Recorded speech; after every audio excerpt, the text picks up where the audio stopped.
Hey guys, welcome back to Chat with Charlie. For our special guest today, we have none other than Ezra, who's got a new project. It will be out when you listen to this, Smoke and Kills. So if you haven't checked it out, hopefully you want to check it out after this. So say hello to everyone, Ezra. Yeah, what's happening? My name's Ezra from Cardiff. We're just having fun. Yeah.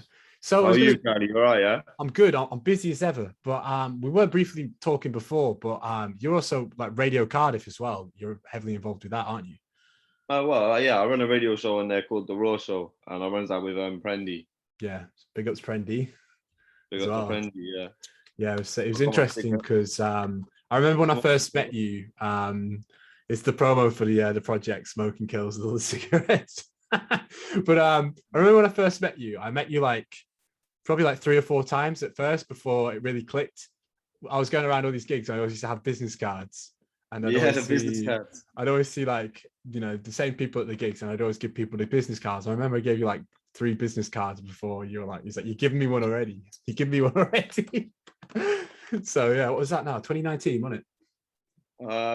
I'm not sure, man. I mean, I think when people go listen to the project, they'll hear that them times were a bit of a blurry haze for me. Yeah. I tended to be pretty on some large amounts of alcohol at them gigs. Yeah. I was a wavy done. But I'll tell you what, yeah, I do remember you from them times, and I remember that you always turned up with a business card, yeah. And then when you performed, when you started like getting bookings and you were trying to get your name out there, and then you perform and you go, come and see me for a business card afterwards. I was like, he's the guy, like, get me, like, it did make me laugh.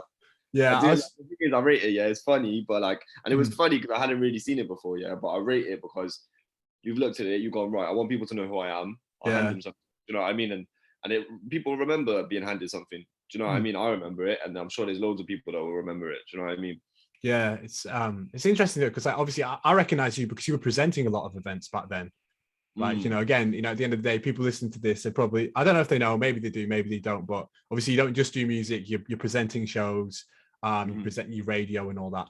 But tell the truth, there were some people who didn't like me going around with business cards back then, and still don't like it now. That's the truth. I've heard, and it is what it is. I'm not going to call those people out, but I think some of them know who they are. But that's enough about me. We're going to go back onto the Smoking Kills. What I've got to say as well, the thing that stood out to me was the artwork. Like the artwork of that was insane. Like I liked your last project as well with the little cans. I think we should have had like a real one of them made. Like if you sold them at a gig, that would have been sick. I would have bought one. Sick t-shirt design for it. So different. It was slightly different to the artwork, but it was based on the artwork. And we did a t-shirt, and we were going to do a run of t-shirts, but at the time, I didn't have a lot of money to be able to do that sort of thing. So I might bring them back. I still got the t-shirt design, and I could afford to do a run of t-shirts now. So I could do kind of 2 of them different. Do you know what I mean? I might bring them back in the future, but the t-shirt, oh my god, the design was so sick. Like that was the can was cool. It was called EZ Stripe for those who haven't heard it. You can go and listen to that as well. This one's called Smoking Kill. So the EZ Stripe design was a can of red stripe, and it said EZ Stripe instead. And then this one is based off a pack of tobacco, and then it says Smoking Kills, and that's the title of the tape. And it's just, yeah, when you hear the tape, it all makes sense why like both of those things happen. Do you know what I mean? Yeah, you could even make like tobacco pouches, like people could buy with the artwork on it. You could sell them at gigs. So you got to think. It's always, you got to think. You always got to think outside the box when it comes to all these things. Like music these days, streaming revenue is jack all. Like nobody's making a living off of streaming unless you're like Drake size. People are making good money off streaming, but I know that I'm confident enough to say that I'm not. But I'm looking to get there. You know what I mean? Like that's the, ultimately I work a job. Yeah, like I work a full-time job. I work 2 jobs. Yeah, one's part-time, one's full-time, and and that's the way that now going forwards. I gotta keep doing that and put my money into music and keep doing that. But with the goal, hopefully music, I won't have to work a job no more. Do you know what I mean? And some people, they're not working right now and they're doing all right off the back of their music, and that's great. Do you know what I mean? I love to hear that. When someone goes, I'm quitting my job, I'm doing music full time, like I'm like big you up. Do you know what I mean? If you've got to that point where you can do that, then sick. Do you know what I mean? It's a grind. It takes a lot of work to do, even at that point. That doesn't mean you're good to just quit your job and do music. Do you know what I mean? You got to keep grinding to keep that capability. Do you know what I mean? Yeah, it's about the balance as well, because like again, you work in two jobs.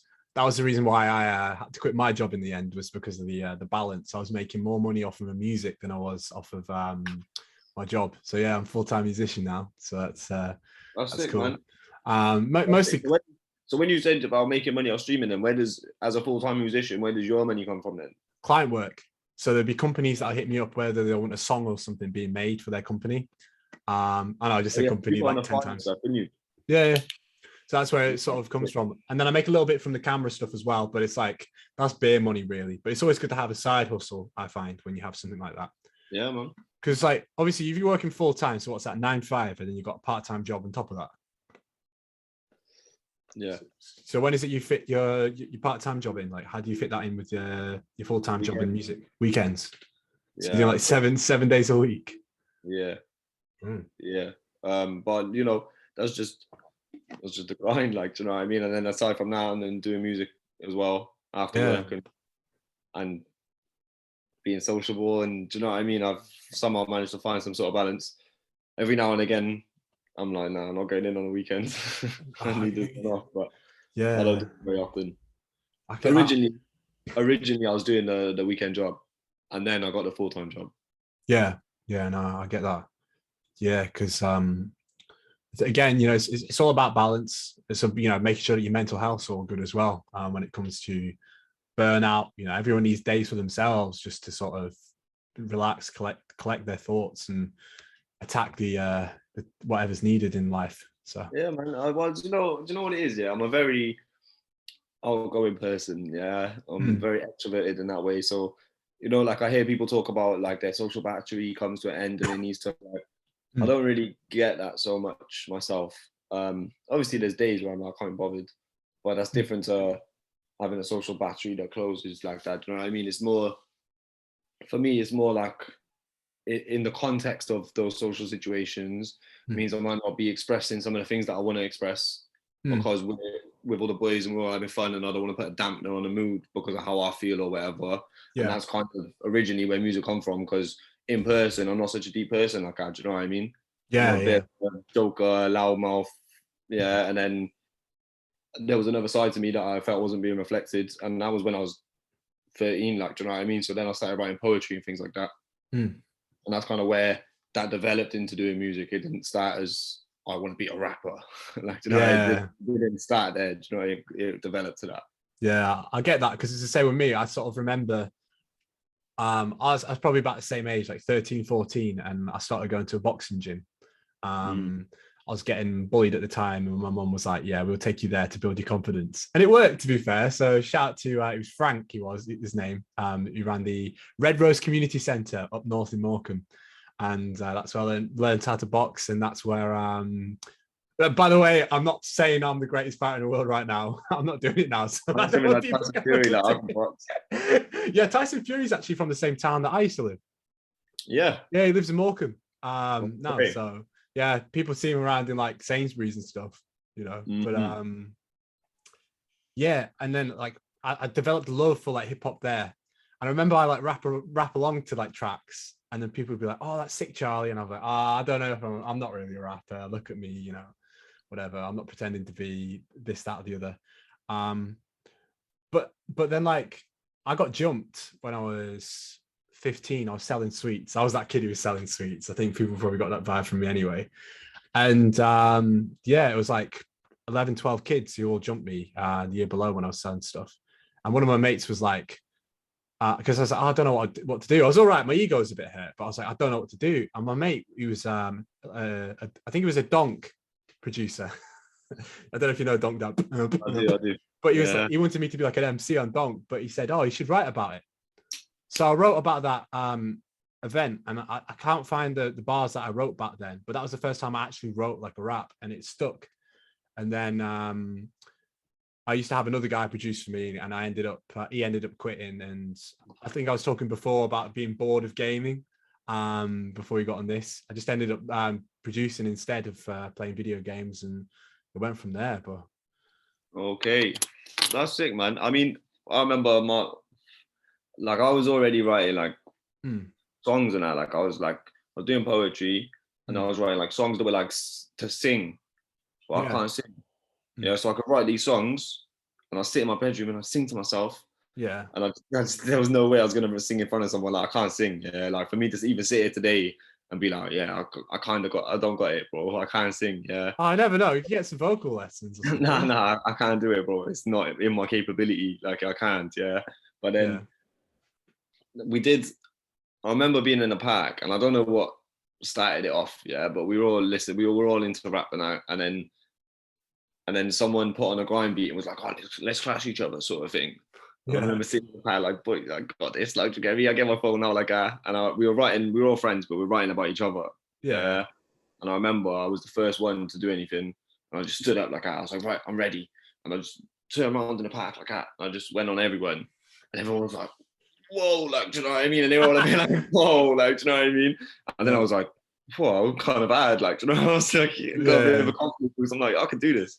And then the first video I ever put out was I sent for someone, and it had quite a good reaction. So now I was like, How many years ago was that then? When you sent for someone? I was 17.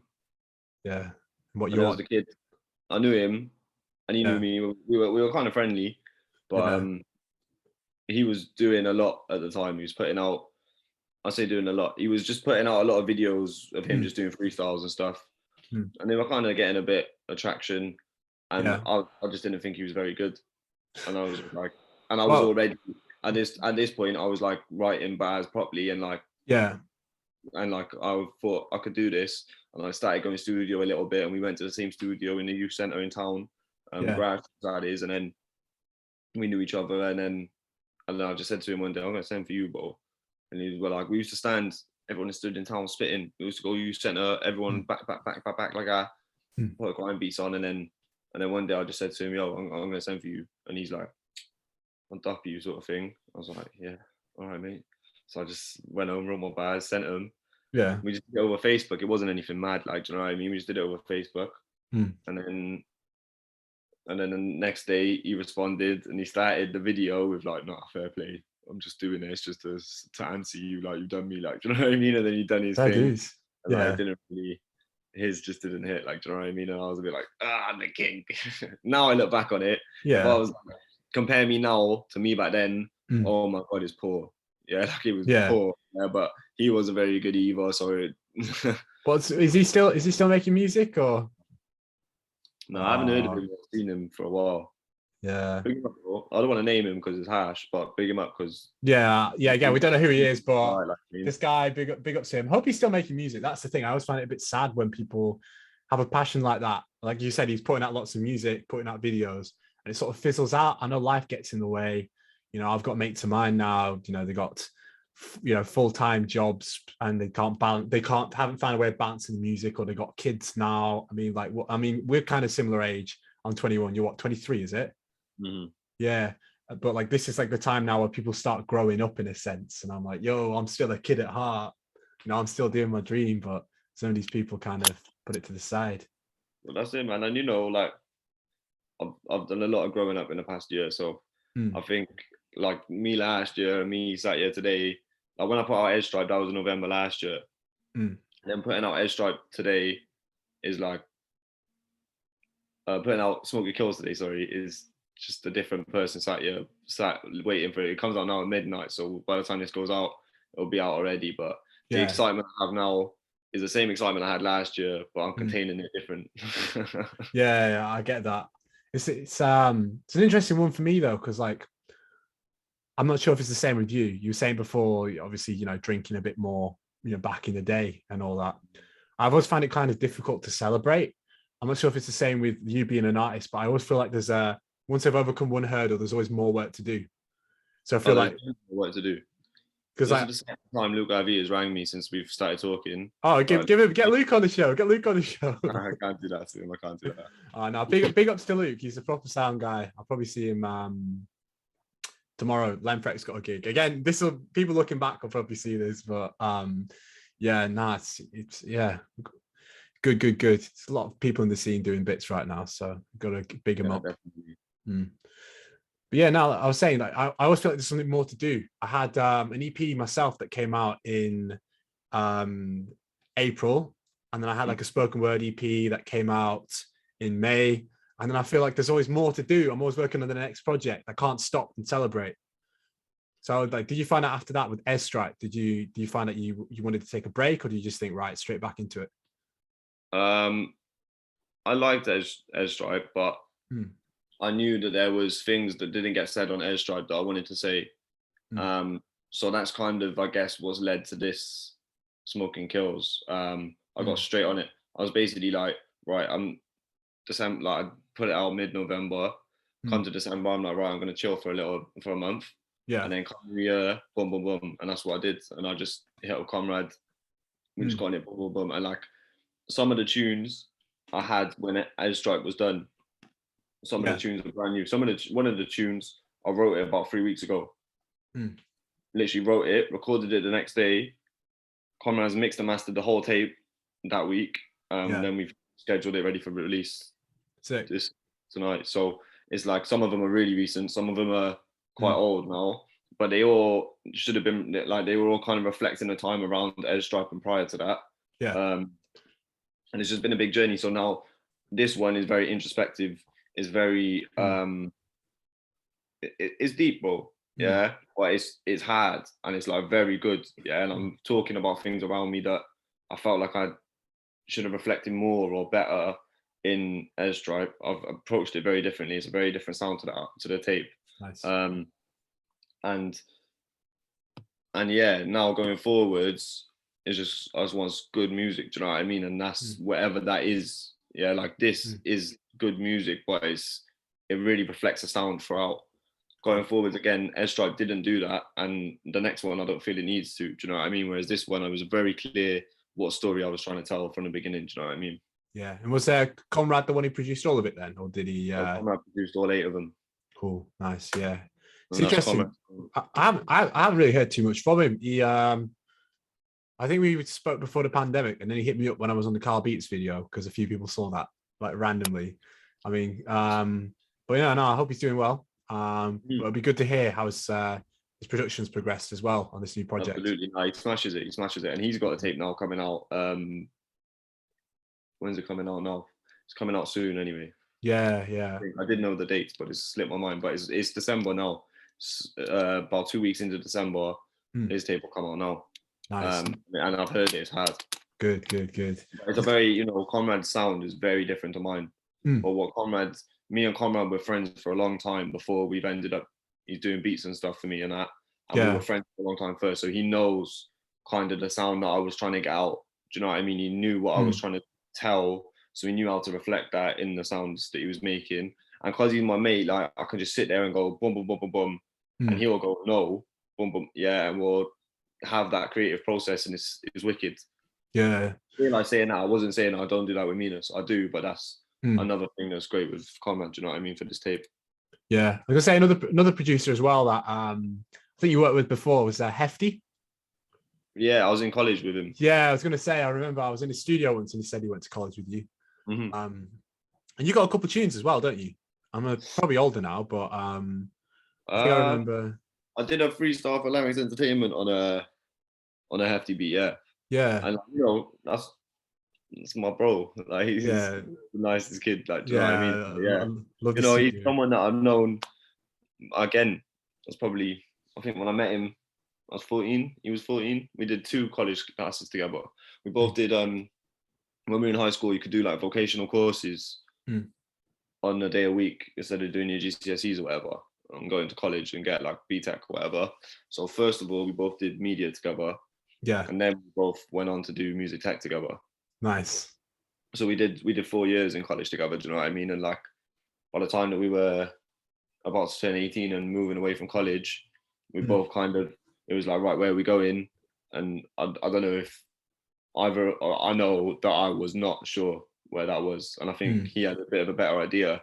I wasn't too sure what that looked like at that time. Yeah. No, and then now, like, I've found what that is. Do you know what I mean? Yeah. That's fair enough. I think it's not uncommon for people to sort of lack direction, especially when they first start. I'll say the radio platform was a big help for me. Yeah, yeah. Proper big help. Like radio platform. Again, the youth centre grassroots. That I first started going studio in. I didn't know any studios, see. So someone had told me that you could go to grassroots, and I was like, wow, like I have to go check it out. And then they were like, come, like now. I'm like, it's just chilling, just like what? And they're like, come, let's just go there. And I'm like, all right, then cool. And we just rocked up, and they just introduced me to the engineer in there at the time. It was Mike Botropoulos, who was just a sick guy.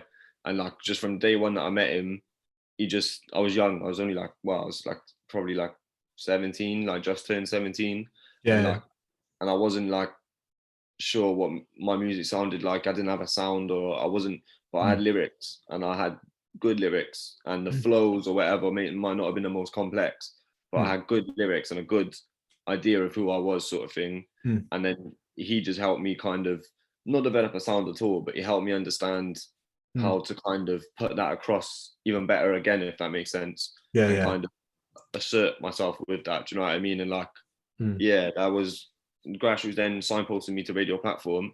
Nice. And that was like, I'm away. Like I just talking easy. I can talk, bro. So when I come to radio and I was genuinely interested, and I had this, like, I've always been inquisitive. Like even as a kid, as young, I've always been inquisitive. I always ask questions. I've always been someone who's just wants to learn. So when I went radio, there was like this whole world of, I never seen myself really doing radio. There had been a time a few years before someone had suggested it to me and tried to help me get into that. But I was about 13 when they did that, and they said I was too young to go on the station. I was on a hospital radio station. Yeah, I did that for a bit down here as well, Bridgend. Yeah. Okay, I think this one was held in Heath. I think it was Glamorgan radio, I want to say, but I might be wrong. Yeah. But they didn't let me on, basically. They let me come down. They did a show where they interviewed me and that, but like they weren't really trying to get me on presenting, and I was 13, like, do you know what I mean? Yeah, I get that. Yeah, I think kid, like. I think it was for ours, you had to be like in the Bridgend Hospital radio. I was at that until the pandemic started. I think you had to be 16 for that or something. I don't know if it's like a legal thing or whatever to be. I would imagine so. It's the same with radio platform. You have to be, I mean, you can do it before, but there has to be consent from a parent or something. Yeah. But now I was going to say, like, you know, back to the studio stuff, because the first studio I ever went to down here in Cardiff was Stagger's studio. Obviously, rest in peace to him. But one of the other guys I met on the first day was Magnus Magugu. And I'm sure many people here have seen that you're on Levels Up with Magnus. And that, honestly, like him, Zippy, I've got all the love in the world for them two guys. Absolutely. So what's it been like with Levels Up then? How have you found it so far? Good. Yeah, good. Like, you know, I don't know. Like, you know, they understand that we're all making music. Yeah. So for them, it's just facilitating that a bit further. And if we need something, we can just go to them and they'll help us with whatever we need help with. Do you know what I mean? And I know that if I'll go to them and I ask for something, they got me. Yeah, and that's wicked. Like I couldn't ask for more than that. Do you know what I mean? Like big them up, man. I appreciate that they picked me for the project, and they said that like my application was sick and they gassed me up and that, and I was like, all right, then wicked. I saw that. Here, like, you know what I mean? Some good artists on that. Obviously Neeks, Man Like Vision, and Kinnigan. I mean, come on, that's some good choices. I did apply myself, but because I'm with the Honey Sessions, basically you can only have like one youth music funded project at once. So it was like cool. It's like, because you've got this, which is the first time I'd ever got anything, like any support here. And like the 3 years I've been here, it was like finally got Honey Sessions. I'm like, wow. But because of that, like, you know, I couldn't really go for the Levels Up. But now I'm obviously like Mags, he's like, if there's like one guy down here that sort of inspired me, because like he does everything like himself. That work ethic is mad, putting out projects and projects. Obviously, I do a little bit of camera work now as well. He does like the camera stuff. He shot my first 2 music videos down here. Yeah, I've seen that. Yeah, so, and funny enough, it was one of Smoke's music videos he showed me when we were in Stagger Studio. So that was like my introduction to the scene, was through all of that.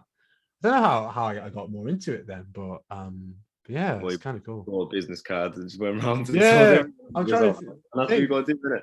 I See, think, do you know what's funny? Because you come here as I'm trying to get into music, mm, yeah, and mine was a very accidental. Along the way, I met everyone that I had to meet. Do you know what I mean? yeah, Like when it comes to the artists down here, I've met them at some point at some event for mm, whatever reach. You know what I mean? I started doing drum and bass when we were about 18. mm, We started a drum and my my close friends at the time mm, started, or not at the time, my close friends started a drum and bass night, yeah, yeah, and they knew that I was on the music, and they just filmed my send, yeah. So I was like about to turn 18, yeah, and they said come to the night, we'll mm, get you on the mic and that. So I've turned up, done my thing, it's had a good reaction. They're like, right, now you come every time. And that nice. was how I met Raz Kid. So that Yeah, was, and at that time, I did not see myself as I'm a drum and bass MC. I see mm, myself as sick. Let's go out, party, let's have fun. Yeah, like, that was the attitude. The attitude wasn't I'm some next drum and bass MC. I'm gonna blow. The attitude was this was fun. Let's do it again. Do you know what I mean? We'll just yeah, get wavy. We'll go out and it will be a laugh. And then Raz messaged that night. That was used to be. It was weekly in Newport, right? In a place yeah, called the Argy Bush.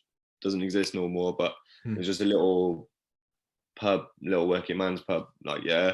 yeah, And it was class in there. And you just have all these old geezers on the bar drinking pints, like, what's going on?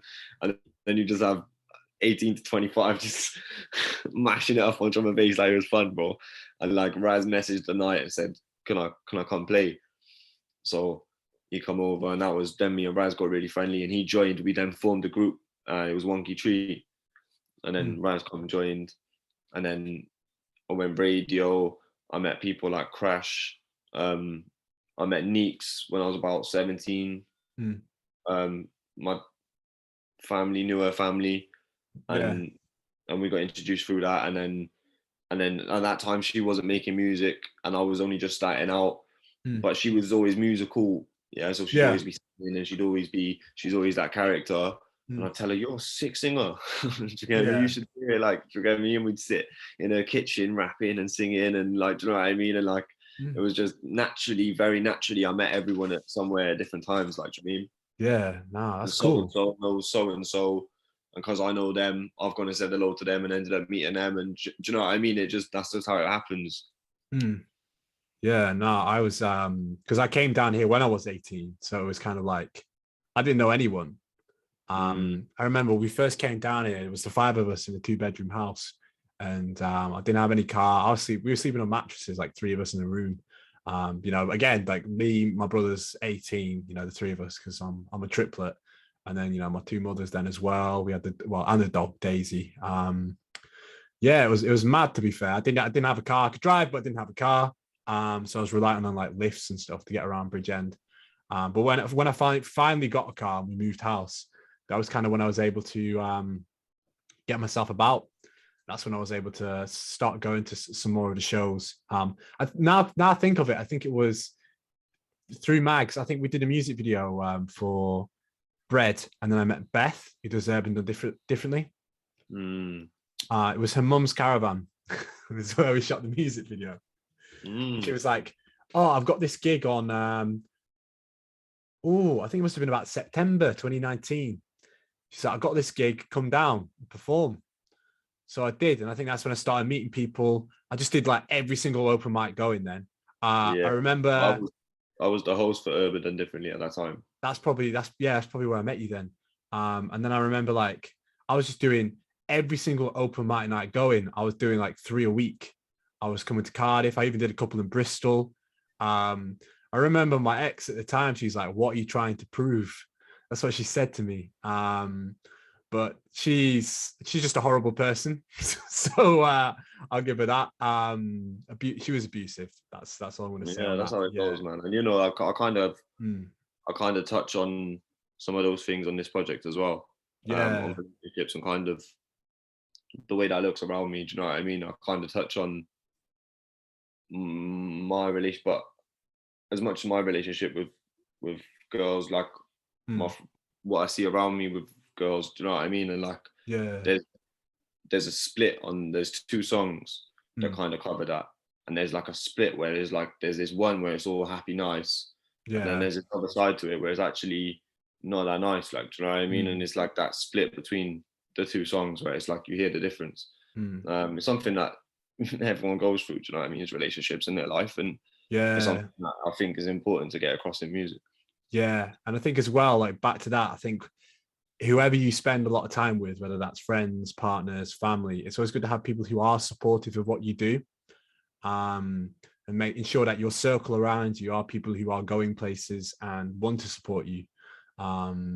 Like I say, when she's saying like what you're trying to prove, and asking me like why don't I go to uni and get a real job and stuff. I mean, looking back now, I realized I was naive and young, and I should have just walked away months and months before. But I'm now surrounded by people who genuinely believe in what I'm doing, believe in my music. Yeah, and that's it. And the more you do something, the more you can weed out the people who ain't on that, and the people who are back.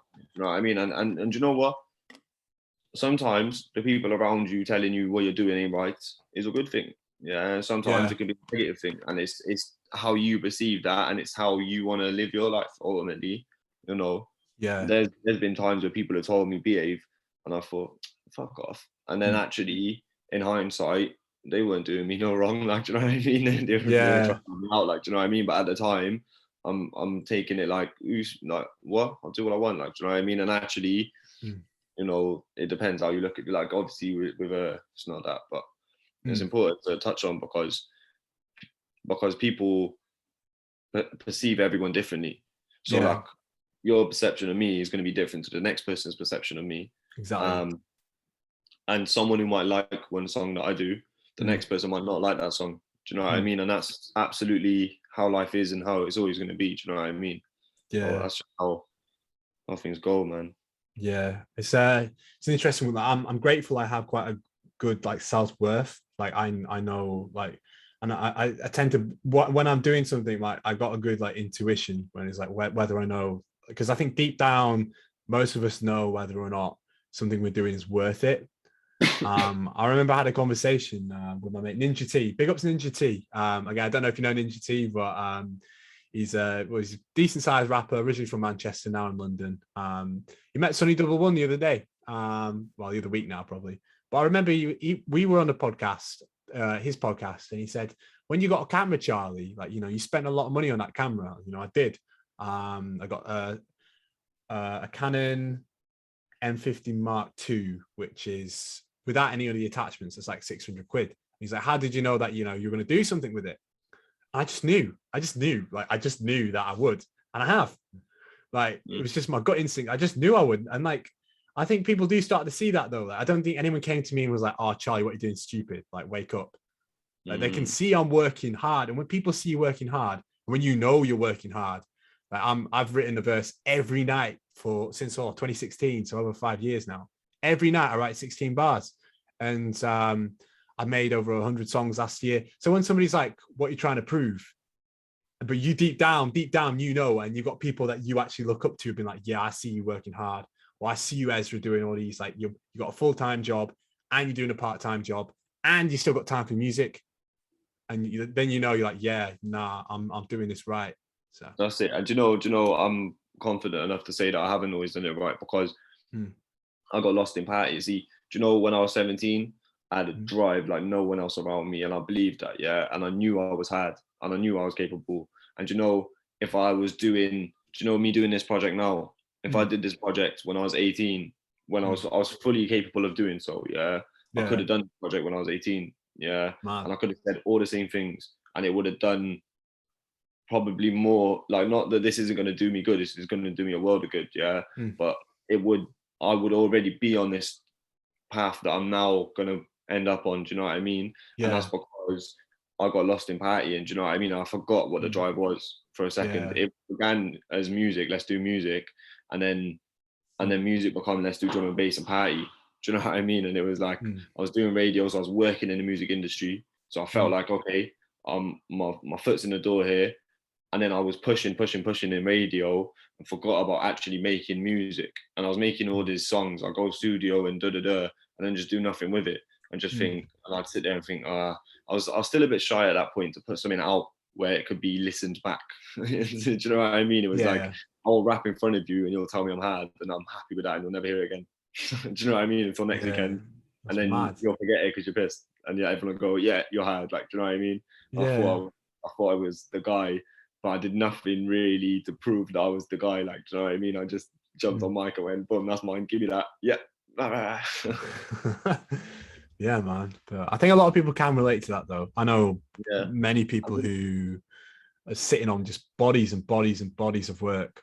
I'm it's not easily gonna. done. And you know what it is? Yeah, like, it's taken this year for me to go, right, I've done the party and now I've been in the record. Let me just tell that story one time and let me just move on from that. Do you know what I mean? And like, Smoking Kills is kind of embodying that, but it also is embodying so much more than that, because there's tracks in there where I'm talking about myself, and then there's tracks in there where I'm actually not. Yeah, I'm looking around the world going, wow, we live in a mad place. Like, do you know what I mean? Yeah, sure. That's good. That's good. Nah. You know, I think it's important to, one of my biggest inspirations in music growing up was Mike Skinner. Yeah. Streets. And Streets. I've always liked the way that he told, like, kind of the Raven story, but from everyone's perspective in some way. Do you know what I mean? He was like the everyman, wasn't he? The everyman in the UK. Yeah, So like, he was just a proper, you hears it and you just think you're just a pub geezer. Like, do you know what I mean? You're just like any other geezer I've ever met in my life. Like, do you know what I mean? I just thought, do you know what? When I was like 14, I heard it. I just thought, I want to be like that. Like, do you know what I mean? Well, people can relate to that. I think that's what people like, when people can relate to something and they can build an attachment from it. So yeah, it's and like, I'm excited, man. I got like the little bit of nerves, but I'm excited. And like, yeah, bro. Like, I think I'm looking forward to hearing what people think about it. And you know, like I said already, like, if people don't like it, that's their business. Like, I think it's hard. Like, I've told something on the tape that I'm like, I had to get that out. So whether people want to, like, you know, I've seen some of the reviews that some of your mates have given. By any chance in the last track, is that what they were referring to? The last track's very hard. Yeah, that's I've not heard it yet, but I've got big hype for that. I think it's all very hard, but the last track is very hard. Yeah. And I wrote the last track on Spot Market, right? Hey. So I was stood on Spot Market, right? And I just stood there, just looking around, and I was just, I don't know, I just knew what I had to say. Yeah, I just sat, and there's not all of it is about the market. Yeah, but I'm looking around and I'm just like, this is what this track is. I just had this feeling of, I know what I have to say right now. Do you know what I mean? And I just wrote it a cappella, and I sat on it for months, and then said to Conrad, right, we got, at first we just had a collation of tunes where I wasn't really sure what I was going to do with it, or whether it was a project or not. And then I've gone, right, we got these tunes, which of them fit together? Right, they do. Okay, there's a story already accidentally being told. Let me fill those gaps with new tunes that tell that story properly. Yeah. So they're not filler tunes at all. It's like there was parts of the stories being missed. Do you know what I mean? That has to be filled out to make it the project that it's become. And then I was like, oh my God, the last track fits perfectly at the end. Like, do you know what I mean? And we were like, boom, that's the one for that.